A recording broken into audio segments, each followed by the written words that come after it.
Good morning student, excellence education में आप सभी का स्वागत है। तो आज फिजिक्स का लेक्चर नंबर 15 विद्युत विभव चल रहा है। इसमें हम लोग देखे थे क्या, विद्युत दुर्ध्रुव के कारण विद्युत विभव अक्षीय स्थिति में देखे थे। कल अक्षीय स्थिति में देखे थे और साथ ही साथ कल हमने जिक्र किया था विद्युत विभव की प्रवणता, विद्युत विभव की प्रवणता के बारे में बताया था कि E बराबर माइनस dV/dx क्या, और माइनस का इंडिकेशन करता है कि आपने जो कार्य किया है वो उसके विपरीत कार्य किया है। नहीं, जो चाहता है वो चाहता है क्या कि हम उसको वो चाहता है कि हम उसको विकर्षित करें, प्लस प्लस रहेगा, लेकिन हम उसको क्या करते हैं, ले जाते हैं उसी की ओर। तो उसके विरुद्ध ले आते हैं, तो कहने का मतलब हम उसके विरुद्ध काम कर रहे हैं। तो विरुद्ध काम करने के कारण आपका जो माइनस इंडिकेशन उसी कारण से होता है। ठीक है ना। तो हम लोग आज देखेंगे विद्युत विभव विद्युत दुर्ध्रुव के कारण निरक्षीय स्थिति में, निरक्षीय स्थिति में। कल देखा था अपने अक्षीय स्थिति में, तो आज देखेंगे निरक्षीय स्थिति में। तो निरक्षीय स्थिति में बता दूं कि विद्युत विभव का मान 0 होता है। क्या होता है? शून्य होता है। क्यों होता है वो आपको देखना है। ठीक है ना। तो देखिए हमारे पास ए भी एक विद्युत दुर्ध्रुव है, मान के चलते हैं। तो माइनस क्यू और ये प्लस क्यू, ए भी एक विद्युत द्विध्रुव है। ठीक है ना, जिसका मध्य बिंदु या मूल बिंदु बोलो, मध्य बिंदु O है, जिसकी लंबाई कितनी है, 2L है। 2L इसकी लंबाई है। और निरक्षीय स्थिति में किसी बिंदु पर, मतलब अक्ष के अनुदिश, तो मान के चलो ये है लंबवत, लंबवत एक बिंदु P है जिस पर विभव ज्ञात करनी है। यह एक अदिश राशि, इसमें दिशा का कोई ज्ञान नहीं रखना है। ठीक है। तो माइनस क्यू और ये प्लस क्यू को मिला देंगे। ठीक है। मिलाने के बाद आपको क्या देखना है कि ये दूरी r लेके चलना है। तो ये l है, ये भी l है, तो ये कितना आ जाएगा, r² प्लस l²। वैसे ही भी r² प्लस l² का अंडर रूट। नहीं, तो आपको यहाँ पर बिंदु P पर विभव ज्ञात करना है, माइनस क्यू के कारण और प्लस क्यू के कारण विभव ज्ञात करना है। तो मान के चलते हैं, सिंपल वही जो मानते हैं। माना कि ए भी एक विद्युत द्विध्रुव है, द्विध्रुव है, जिसका विद्युत द्विध्रुव आघूर्ण P बराबर 2QL, P बराबर 2QL। तो निरक्षीय स्थिति में बिंदु P पर विद्युत विभव ज्ञात करनी है। तो माइनस क्यू अब इसके कारण देखेंगे, माइनस क्यू, इसीलिए माइनस क्यू आवेश के कारण विभव, माइनस क्यू आवेश के कारण P पर विभव, P पर विभव कितना होगा आपको सब पता ही है। तो V1 मान के चलते हैं 1/4 पाई एब्सोल्यूट नॉट Q/R होता है, Q/, तो Q कितना है, माइनस, और R कितना है, दूरी यही ना, √r² प्लस l²। मतलब V1 बराबर आपका क्या, minus 1/4 pi absolute not Q/r² plus l² का वर्गमूल। समीकरण फर्स्ट, समझे। दूसरा में देखिए, प्लस क्यू आवेश के कारण, प्लस क्यू आवेश के कारण P पर विभव कितना होगा, V2 = 1/4 pi absolute not Q/R होता है। तो R का मतलब r² प्लस l²। ठीक है, सेकेंड हो गया। क्या हो गया, सेकेंड हो गया। तो परिणामी क्या होगा, या कुल विभव, कुल विभव जुड़ जाएगा। कुल विभव V बराबर V1 प्लस V2, तो V बराबर V1 कितना -1/4 पाई एब्सोल्यूट नॉट Q बटे R square plus L square का under root plus 1/4 pi absolute naught Q बटे root R square plus L square, दोनों कट गया तो V इक्वल टू क्या हो गया 0। तो कहने का मतलब विद्युत विभव तो 0 होता है, लेकिन विद्युत क्षेत्र की तीव्रता होता है। याद होगा विद्युत क्षेत्र की तीव्रता निरक्षीय स्थिति में कितना होता था, याद है P/R³ 1/4 pi absolute not P/R³ cube होता था। विद्युत क्षेत्र की तीव्रता क्यूब, स्क्वायर नहीं, स्क्वायर होता है इसमें विभव में, ठीक है। तो आपको ये चीज़ ध्यान देना है कि निरक्षीय नोट करके, बहुत इंपॉर्टेंट पॉइंट है ऑब्जेक्टिव के लिए और भविष्य में बहुत अच्छा ये कॉन्सेप्ट है कि निरक्षीय स्थिति में विद्युत विभव का मान शून्य होता है, किंतु विद्युत क्षेत्र की तीव्रता का मान होता है नहीं। विद्युत क्षेत्र की तीव्रता का मान तो होता है निरक्षीय स्थिति में, परंतु विभव का मान शून्य होता है, ठीक है ना। यहाँ नोट करके लिखना है कि निरक्षीय स्थिति में विद्युत क्षेत्र लिखेंगे पहले, विद्युत क्षेत्र की तीव्रता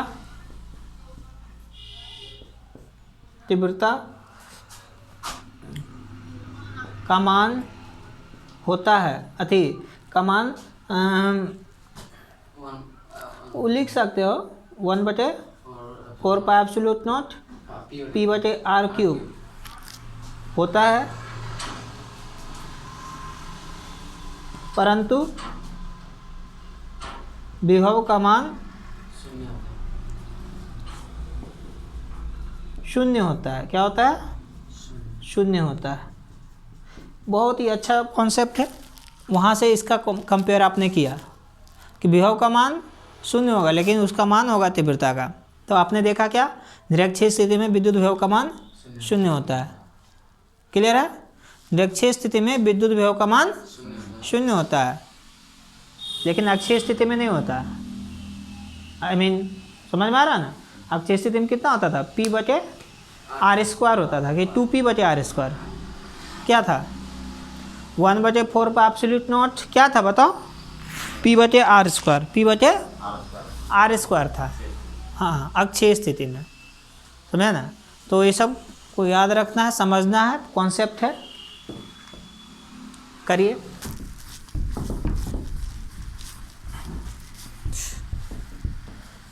अब होगा किसी भी स्थिति में एट एनी पोजीशन ऐसा स्थिति है जिसमें कि आप दोनों चीज़ को इंक्लूड कर सकते हो, अक्षीय और निरक्षीय, दोनों स्थिति को आप उसमें समावेशित कर सकते हो।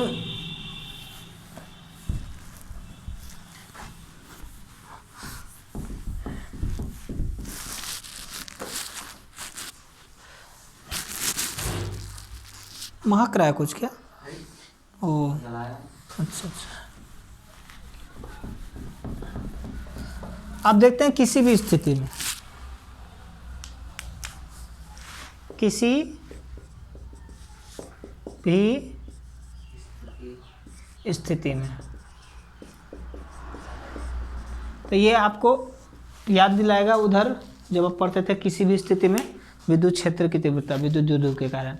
तो मान के चलते हमारे पास क्या है, ये भी एक विद्युत द्विध्रुव है, ये भी एक क्या है, विद्युत द्विध्रुव है, और उसके कारण किसी बिंदु पर विद्युत क्षेत्र की विद्युत विभव ज्ञात करना है। तो देखिए मान के चलते -Q A + Q AB, जिसका दूरी कितना होता है 2L, कितना होता है उसका मध्य बिंदु O। तो मूल बिंदु से कहीं भी एक पॉइंट ले लेंगे, मान के चलते हैं यहाँ पर, है ना, बिंदु P, जिस पर हमको क्या करना है, विभव ज्ञात करना है, जिस पर आपको विभव ज्ञात करना है। इसका दूरी कितना है, R है, कितना है, R है, ठीक है, इसका दूरी R है। A से P को मिला दीजिए और P से बी को मिला दीजिए, ठीक है। ये ए पी कभी बराबर बी पी नहीं होगा। अब आपको क्या करना है, देखिए आर को तो पहले अब इतना कर रचना किए तो मानेंगे, माना कि ए बी एक विद्युत द्विध्रुव है, विद्युत द्विध्रुव है जिसका आघूर्ण P बराबर 2qL। तो इसके कारण किसी भी स्थिति में बिंदु P पर विभव ज्ञात करनी है जिसका दूरी O से कितना है, R है। O से कितना है, बिंदु O से R है, जिसका दूरी बिंदु दे देना यहाँ पर, बिंदु O से R है। तो बिंदु P पर विभव ज्ञात करना है ना। अब यहाँ पर थोड़ा सा क्या करना है, रचना करना है। क्या करना, थोड़ा रचना, हल्का सा रचना है, बस इस पर ध्यान देना। रचना क्या है कि इसको जो है ना AP को बराबर करना है किसी के PO के, तो इसको थोड़ा सा पीछे बढ़ाएंगे। क्या करेंगे, पीछे इस तरह से बढ़ाएंगे, इतना बढ़ाएंगे कि AP बराबर हो जाए PL। क्या हो जाएगा, PL। और इसका एंगल कितना है, ये थीटा है। क्या है, थीटा है। तो ये भी कितना होगा, उतना ही कोण उधर भी होगा, थीटा। क्या होगा, थीटा। सुनो मेरी बात, रचना में क्या करेंगे, AP को अथी PO को, है ना, PO को इस प्रकार बढ़ाया कि AP बराबर PL, है ना। एवं जब बराबर होगा ना तो ये 90 डिग्री दिखेगा। क्या दिखेगा, 90 डिग्री, ठीक है ना। क्या दिखेगा, ये 90 डिग्री ऑटोमेटिक हो जाएगा। क्यों होगा, इसके पीछे कारण है। क्योंकि आप जान रहे हो कि ये बहुत छोटा है, L12 जो है बहुत छोटा है, तो इसको थोड़ा सा बढ़ाइए देंगे तो नहीं लगेगा 90 डिग्री, कोई फ़र्क नहीं पड़ेगा, कोई फ़र्क नहीं पड़ेगा। ये बहुत छोटे क्षेत्र में काम होता है, इतना नग्न होता है कि नहीं के बराबर दिखता है, ठीक है ना। विद्युत द्विध्रुव बहुत छोटा ना है, तो उसी, लेकिन R बड़ा है। R क्या है, बड़ा है। R क्या है, बड़ा है। तो इसमें हम कुछ थोड़ा बहुत जोड़ भी देते हैं, कोई फर्क नहीं पड़ेगा। अब क्या है कि R को घटाएंगे, अब OP को क्या करेंगे, घटाएंगे। देखिए यहाँ से नीचे पीछे ले जाएंगे, ठीक है, यहाँ से पीछे ले जाएंगे, O से पीछे। इस प्रकार से लेंगे, PV बराबर हो जाए क्या, LM, है ना। इस प्रकार से घटाएंगे। अब लिखेंगे एवं OP या PO को इस प्रकार घटाया जाए गया कि MP बराबर PB। इतना हो गया, समझे बात को। ऐसा होने के बाद आगे देखते हैं, ऐसा होने के बाद आगे देखते हैं। ये समझ में आया। ये अब हमारा उद्देश्य रहेगा क्या, ये दूरी निकालना थीटा के पदों में। अच्छा बताओ, ये L है, ये भी L है, तो ये कितना होगा, हाफ L थीटा के पदों में, L और थीटा के पदों में बोल। हाँ ये देखो कर्ण है, 90 डिग्री है, तो आप बोल सकते हैं आधार हो जाएगा। तो ये थीटा एल के साथ नहीं होगा। क्यों होगा? देखो समकोण त्रिभुज ए ओ एल में क्या होगा? कॉस थीटा बी बटे एच होता है, तो बी का मान कितना है? ओ एल, और एच का मान कितना है? एल। तो आपको ओ एल चाहिए, तो ओ एल बराबर क्या निकलेगा? L cos theta. ना समझे? वो एल कॉस थीटा लिखे, तो वैसे ही भी होगा एल कॉस थीटा, वैसे ही भी एल कॉस, दोनों तो सेम होगा, दोनों एल कॉस थीटा, ये भी एल कॉस थीटा, वो भी एल कॉस थीटा। तो आपने निकाल दिया, उसी प्रकार से वो भी निकाल सकते हैं, है ना? उसी प्रकार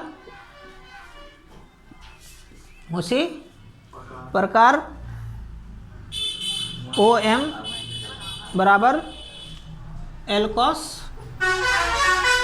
थीटा, समझे? उसी प्रकार एल कॉस थीटा हो गया। फायदा अब क्या हुआ? आप देखो, अब आपसे पूछेगा, इसीलिए दूरी पूछेगा। एपी का दूरी बताओ, एपी का दूरी बोलो, तो बोलेगा कि R plus L cos theta, नहीं बोलोगे? और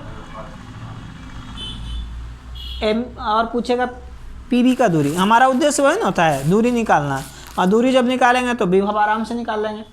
बिंदु जब दूरी पता रहेगा तो विभव आराम से। तो अब बताओ ये कितना हो गया? R plus L cos theta, नहीं समझे? अच्छा, और एम पी निकाल दो, तो M P R minus L cos theta होगा ना, आर माइनस, समझे? R minus L cos theta, समझे? अब दूरी पता चल गया, तो बिंदु पी पर माइनस के कारण निकालेंगे और प्लस के कारण निकाल लेंगे, और दोनों को जोड़ देंगे, दोनों को। तो स्टार्ट करते हैं। इसलिए माइनस क्यू आवेश के कारण विभव क्या होगा? V1 बराबर माइनस देंगे, चूंकि माइनस है, 1/4 पाई एब्सोल्यूट नॉट Q बटे R होता है, तो Q बटे R, R का मतलब क्या हो जाएगा? Total R plus L cos theta, R plus L cos theta, समीकरण फर्स्ट, प्लस Q आवेश के कारण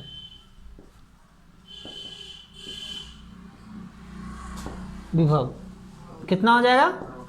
V2 बराबर 1/4 पाई एब्सोल्यूट नॉट Q बटे R minus L cos theta, है ना?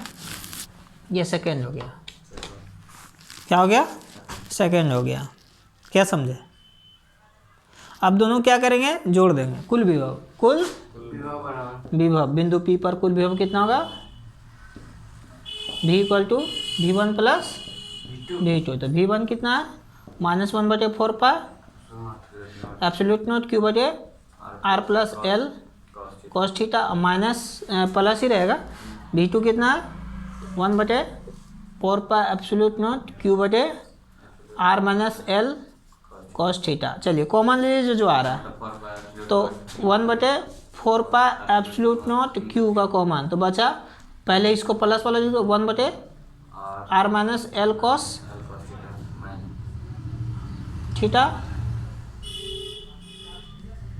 प्लस नहीं minus 1/R plus L cos theta, समझे?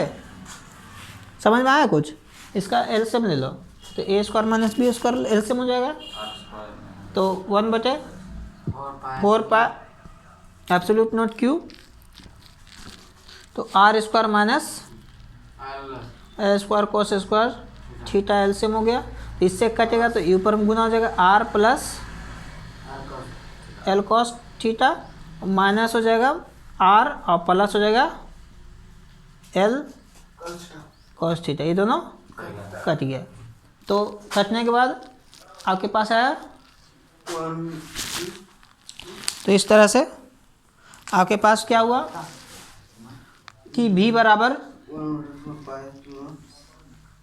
v बराबर 1/4 एब्सोल्यूट नॉट q गुने 2l है ना, 2l cos थीटा बटे r square minus l square. आपको पता है l बहुत छोटा है तो इसको हटाया जा सकता है, तो यहाँ लिख देना चूँकि l square cos square theta is very less than r square, इसलिए उसको हटा देंगे, नेगलेक्ट कर देंगे। तो v equal to 1/4 absolute naught, ये देखो 2ql क्या होता है, p 2ql p, तो p cos थीटा बटे r स्क्वायर सिर्फ रहेगा। तो इस तरह से ये हो गया किसी भी, अब इस पर डिपेंड करेगा थीटा। देखो थीटा का मान अगर 0 डिग्री कर देते हो तो अक्षीय स्थिति में हो जाएगा p बटे r स्क्वायर, थीटा का मान 90 डिग्री, कोस 90 का मान 0, तो शून्य हो जाएगा निरक्षीय स्थिति में। ना समझे, स्थिति 1 स्थिति 2 अपने से कर सकते हो कि नहीं, ठीक, इस केस 1 केस 2, तो अक्षीय निरक्षीय इसी से निकलता है, किसी भी स्थिति से ही निकलता है। क्लियर है ना कॉन्सेप्ट, ठीक है, तो इस तरह से वो कर लीजिए।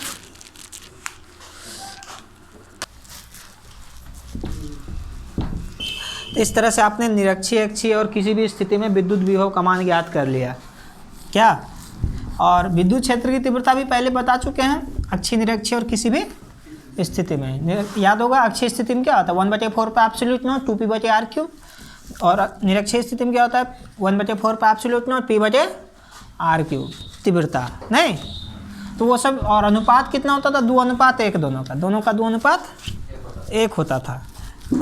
तो अब जो है हम लोग विद्युत द्विध्रुव में कितना कार्य होता है विद्युत क्षेत्र में विद्युत द्विध्रुव के कारण कितना कार्य होगा वो निकालेंगे, ठीक है। विद्युत क्षेत्र में, समरूप विद्युत क्षेत्र में, किसमें, हाँ एक जैसा रहेगा, समानांतर जब रेखा बल रेखा है तो समरूप कहलाता है, सिमिलर इलेक्ट्रिक फील्ड। तो समरूप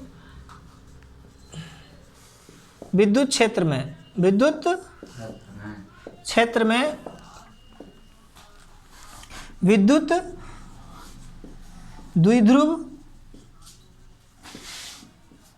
द्वारा किया गया कार्य एवं विद्युत स्थितिज ऊर्जा, विद्युत स्थितिज ऊर्जा, आपको पता है कार्य ही ऊर्जा में बदलता है, विद्युत ऊर्जा, तो वही है विद्युत स्थितिज ऊर्जा, वही हम लोग को निकालना है। तो समरूप विद्युत क्षेत्र में, तो समरूप विद्युत क्षेत्र का मतलब समझते हो ना, समरूप विद्युत क्षेत्र देखिए एकदम समानांतर एक दूसरे के रहेगा, जो विद्युत बल रेखा है तो उस क्षेत्र को बोलेंगे समरूप विद्युत क्षेत्र, इसको बोलते हैं समरूप विद्युत क्षेत्र।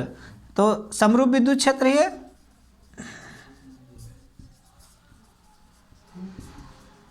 समरूप विद्युत क्षेत्र है।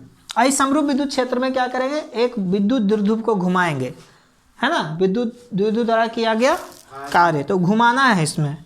देखिए सिंपल बात है, ये है, एक और ले लेते हैं बीच में कहीं, तब 4 हो जाएगा ना, हाँ अब ठीक है। तो यहाँ देखिए हमारे पास एक विद्युत द्विध्रुव है, ये देखिए इसका केंद्र O है। तो सिंपल है कि इधर जरूर धनावेश से प्रारंभ होता है, ऋणावेश पर समाप्त हो जाता है, प्लस होगा, इधर माइनस चार्ज होगा, नहीं इधर प्लस प्लेट होगा, इधर माइनस प्लेट होगा, नहीं धनावेशित प्लेट इधर होगा, इधर ऋणावेशित।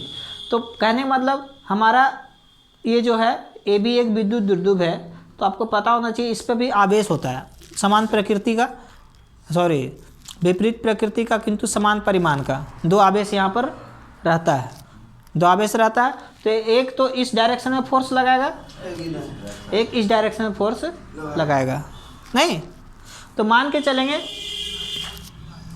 कि शुरू में कितना था कोण, मान के चलेंगे θ1 था, क्या θ1, तो घुमाना है, क्या करना है, घुमाना है। तो ये क्या वो घूमेगा, क्यों घूमेगा, आपको पता है कि इस पर प्लस होगा तो इस पर माइनस होगा। क्यों होगा? चूंकि प्लस माइनस में आकर्षण होता है। क्या होता है? तो ये तुरंत घूमेगा इस डायरेक्शन में। इस डायरेक्शन में क्या होगा? घूमेगा। घूमेगा तो अगर पहले कोण थीटा है तो अभी घूम करके कितना हो जाएगा कोण? θ2। कुछ घट जाएगा, कुछ घट जाएगा। अच्छा, किस बल से घूम रहा है? तो F बराबर QE।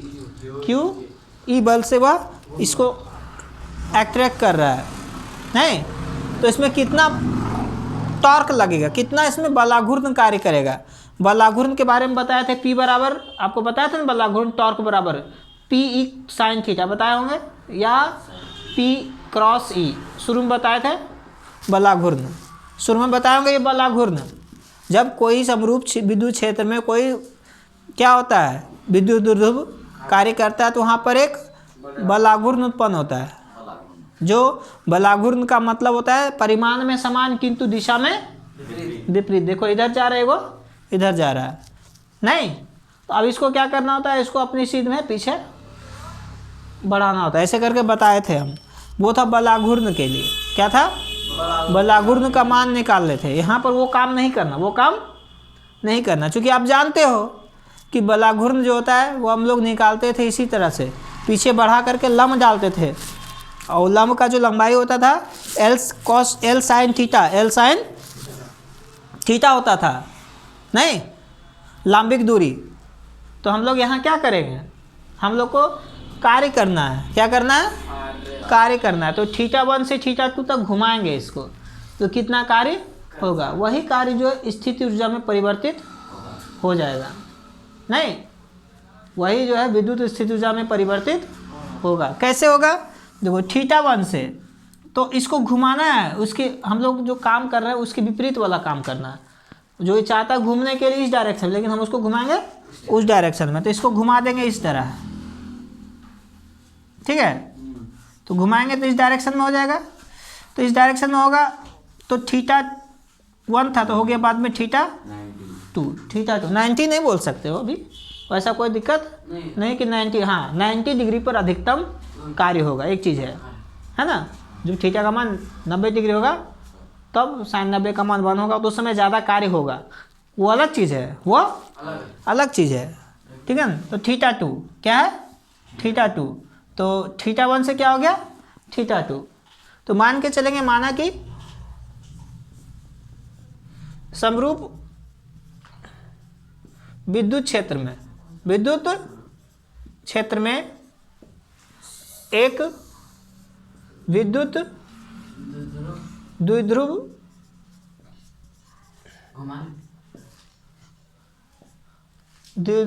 स्थित किया गया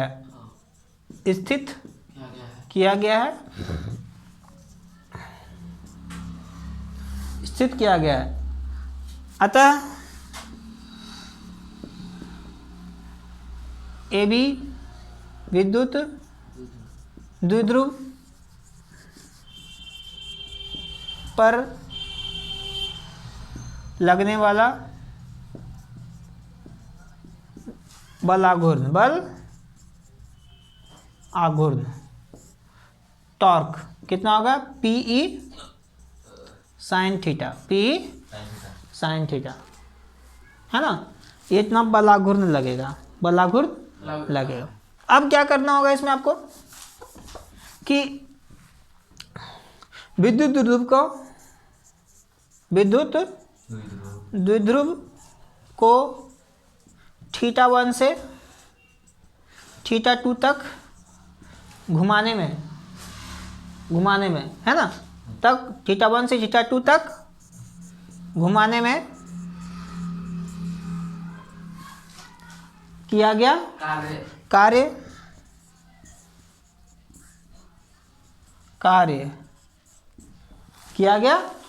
कार्य। तो विस्थापन कितना हुआ? θ2 माइनस θ1 किया गया कार्य। तो हम लोग कार्य जानते हैं, बल गुने विस्थापन, समय बोलते हो विस्थापन। तो विस्थापन कितना हुआ है? बल कितना है? बल एक तरह से यही है, बल क्या है? एक यही बल बलाघूर्ण के रूप में जाना जाएगा यहाँ पर, ठीक है ना, बलाघूर्ण। तो बल गुने बलों के बीच की लंबत बल गुने विस्थापन कार्य होता है। तो कार्य मतलब बलाघूर्ण यहाँ लिख सकते हो, कोई दिक्कत नहीं है। तो कितना कार्य होगा W वो निकालना है। तो किया गया कुल कार्य निकालेंगे, किया गया कार्य। तो हम लोग थोड़ा सा दिमाग को स्थिर रखते हुए इसको और आगे बढ़िया से लिखेंगे कि अल्प विस्थापन कितना डी थीटा क्यों हुआ? क्योंकि θ2 माइनस θ1 को घटाने से बहुत ही कम मान आएगा, तो वही डी थीटा है। क्या है? तो अल्प विस्थापन डी थीटा के कारण कार्य dw होगा। क्या होगा? dw होगा। इसलिए dw बराबर हम लोग लिखेंगे टॉर्क गुने डी थीटा। टॉर्क बल गुने विस्थापन, बल गुने बल आघूर्ण एक तरह का बल का ही रूप होता है, बल का ही रूप होता है, ठीक है ना। तो इसलिए कुल कार्य के लिए θ2 से θ1 मतलब θ1 से θ2 तक विस्थापित किए कुल कार्य जब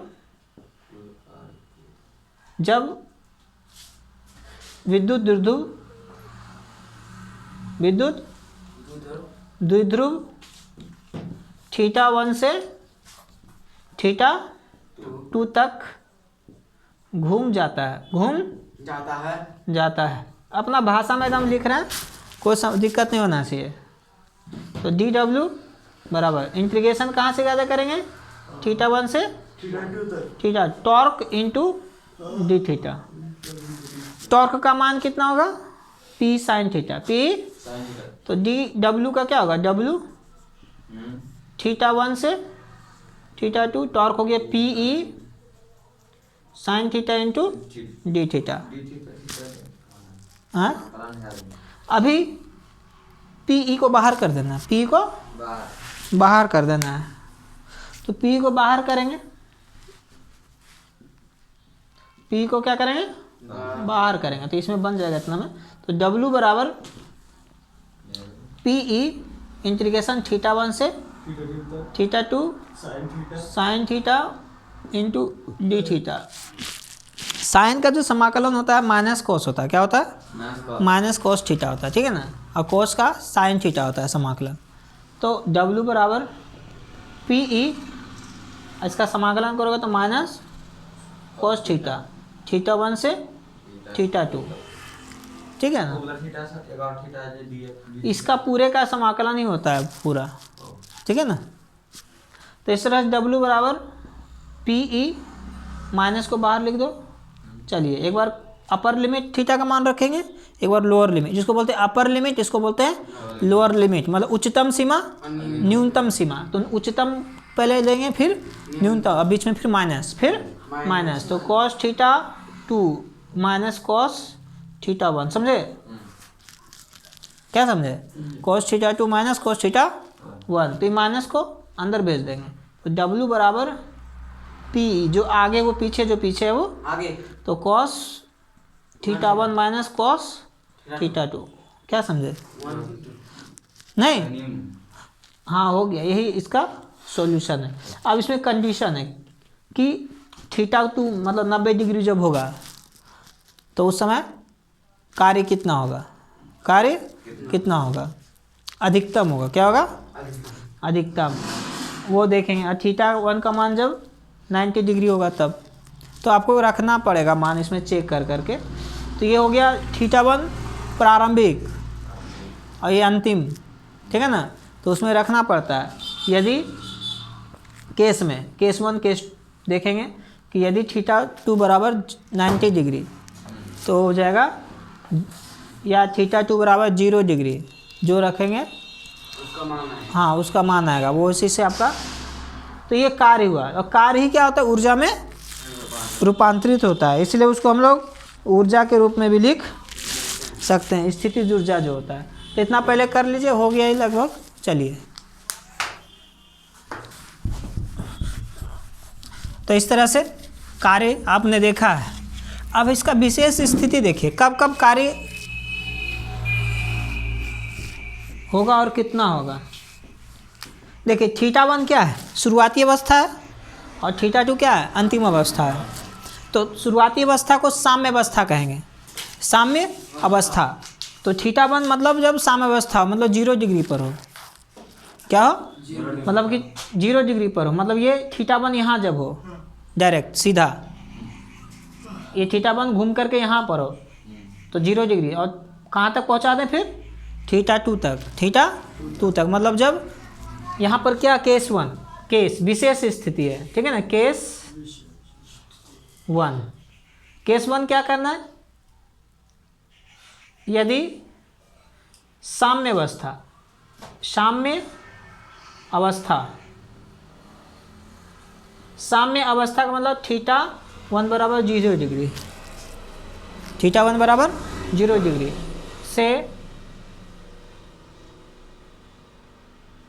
θ2 मतलब थीटा तक, थीटा तक, थीटा का मतलब θ2 बराबर कितना है, थीटा, यही है, θ2 बराबर कितना है, थीटा।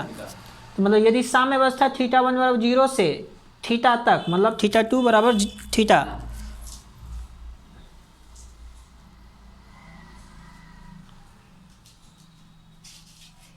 घुमाया या घुमाने